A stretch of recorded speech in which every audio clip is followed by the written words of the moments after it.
السلام علیکم ورحمۃ اللہ وبرکاتہ۔ الحمد للہ رب العالمین،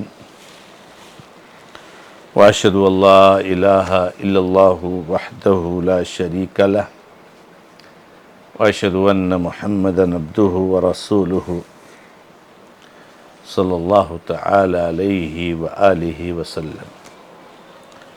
اعوذ باللہ من الشیطان الرجیم، بسم اللہ الرحمن الرحیم۔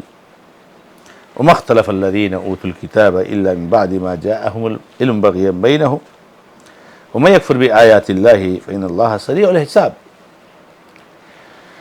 معزز اور موقر ناظرین و ناظرات، سلسلے تفسیر قرآن کے اس مبارک پروگرام میں سورہ ال عمران کی آیت نمبر 19 کا دوسرا حصہ پیش کیا گیا، جس کے پہلے حصے کی وضاحت گزشتہ درس میں ہو چکی ہے، اور اس آیت کا دوسرا حصہ باقی رہ گیا تھا جو میں نے آپ کے سامنے پیش کیا، جس میں اللہ نے فرمایا ہے کہ جن لوگوں کو کتاب دیا گیا ہے انہوں نے اختلاف نہیں کیا بعد اس کی کہ ان کے پاس علم آ گیا، مگر بعد اس کی کہ ان کے پاس علم آ گیا، علم آنے کے بعد اور ایسا کیوں کیا؟ حسد اور جلن اور شرکشی کی وجہ سے۔ ہوشیار ہو جاؤ لوگوں، اللہ کی آیتوں کا انکار جو کرے گا اللہ جلد سے جلد اس کا حساب دے۔ یہاں پر اللہ تعالی نے اسلام کے مقبول دین ہونے کی صراحت کے بعد یہ بیان فرمایا ہے کہ اتنا پیارا دین اور اتنا واضح دین، اور اس دین کے بارے میں اتنی صریح وضاحت کے باوجود کچھ لوگ اس دین میں اختلاف کرتے ہیں، اس دین سے دور رہتے، بیزار رہتے، نہیں آتے۔ اوت الکتاب سے مراد وہ لوگ ہیں جو کتاب دین، یہود و نصارہ، یہود و نصارہ کی مثال دی جا رہی ہے۔ یہود و نصارہ کے بارے میں حکم بتایا جا رہا ہے تاکہ لوگوں کے کان کھڑے ہو جائیں، ہوشیار ہو جائیں کہ جب یہود و نصارہ کا یہ حال ہے، جو اہل کتاب اور اوت الکتاب ہیں، تو پھر دوسروں کا حال کیا ہوگا؟ ان لوگوں نے اللہ کے نبی محمد رسول اللہ صلی اللہ علیہ وسلم کی شریعت کا، آپ کی بعثت کا، آپ کی رسالت کا، آپ کی نبوت کا انکار اس حالت میں کیا جب ان کے پاس علم آ چکا تھا۔ اللہ نے نبی علیہ السلام کی صفات کو، نبی صلی اللہ علیہ وسلم کی بعض تفصیلات کو پچھلے نبیوں کے ذریعے بیان فرمایا ہے، خاص طور سے تورات اور انجیل کے ذریعے۔ نام تک نبی علیہ السلام کا ذکر کیا گیا، نام تک کی صفات، باقاعدہ ان سے عہد و پیمان لیا جاتا تھا کہ آخری نبی آئیں گے، اس پہ تم لوگ ضروری ماننا ہوگا۔ عیسیٰ علیہ السلام نے اتنی وضاحت اور صراحت کے ساتھ اپنے قوم سے کہا تھا،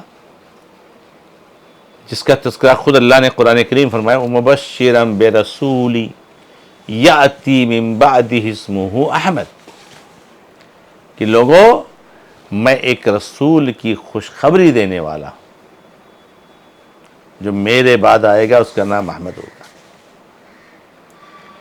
اور یہ یہود و نصارہ اللہ کے نبی صلی اللہ علیہ وسلم کی بعثت کے لیے بے تاب تھے کہ کتنی جلدی وہ نبی ہمارے بیچ میں بھیج دی جائے۔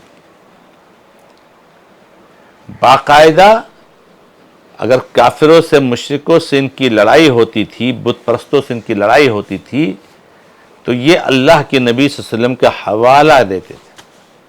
وَكَانُوا يَسْتَفْتِحُونَ،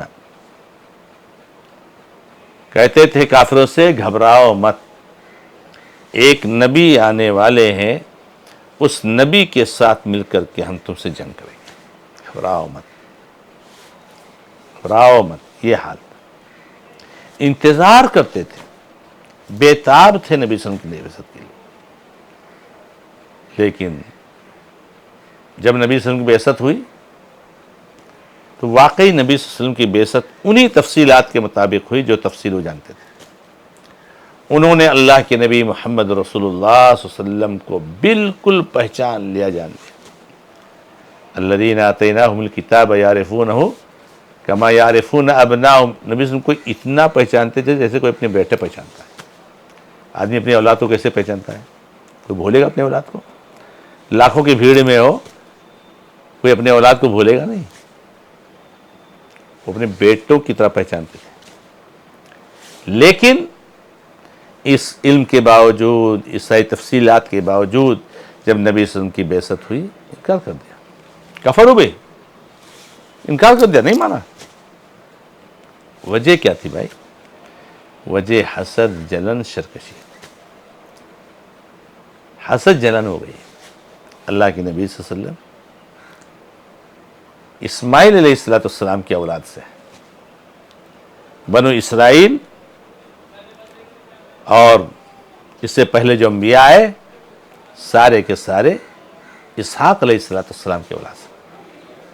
اسحاق علیہ السلام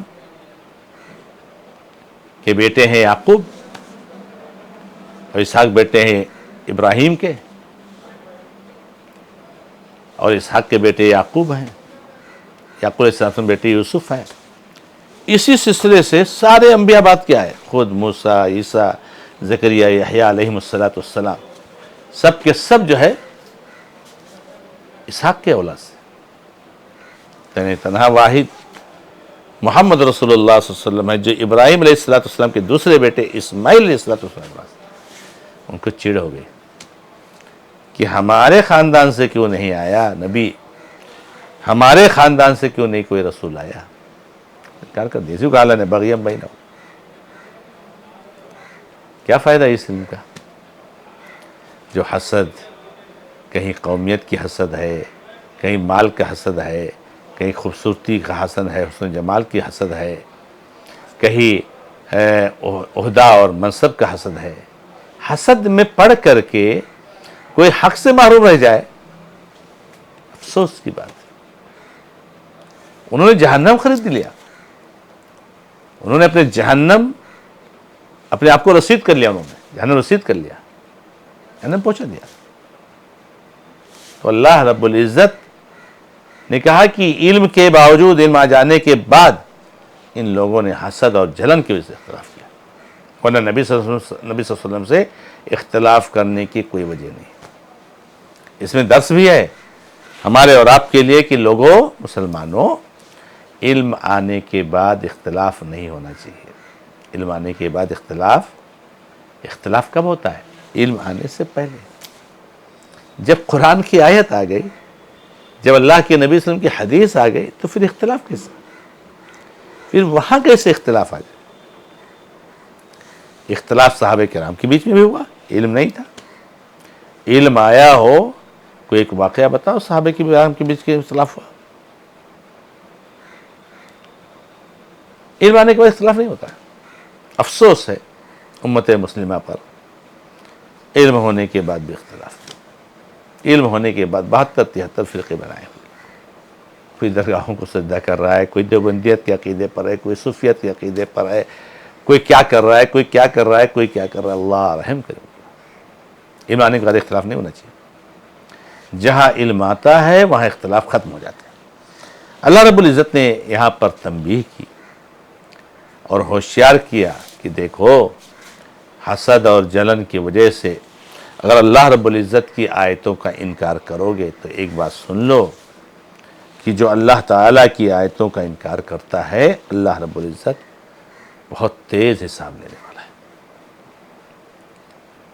اللہ کی آیتوں کا، قرآن کریم جو نازل ہوا ہے، اس کی جو مختلف صورتیں ہیں، ان آیتوں کا انکار مت کرو، نبی صلی اللہ علیہ وسلم کی نبوت کا انکار مت کرو، قرآن کی تعلیمات کا انکار مت کرو۔ اگر کرو گے، یاد رکھنا اللہ حساب لے گا، ایک ایک پل کا حساب لے گا، ایک ایک لفظ کا حساب لے گا، کیا بولے، کیا سوچے، کیا کہے، کیا عقیدہ رہا، کیا نظریہ رہا، سب کا حساب لے گا۔ اللہ تعالیٰ حساب لینے، ہر چیز کو جان رہا ہے اللہ تعالیٰ، ہر چیز کو لکھ رہا ہے۔ تو اللہ رب العزت حساب لینے کے لیے بالکل اللہ تعالیٰ اس پر قادر ہے۔ اس لیے علم آ جانے کے بعد اختلاف نہ کرو، ورنہ ایک دن آئے گا قیامت کا دن جس میں آپ کو حساب دینا پڑے گا۔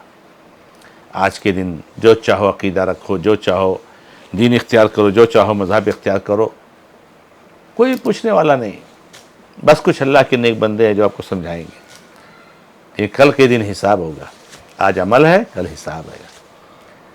وہاں آپ کے زبان، وہاں آپ کے ہاتھ، وہاں آپ کے جسم کے اعضاء گواہی دیں گے آپ کے خلاف، اس لیے ہوشیار ہو جاؤ۔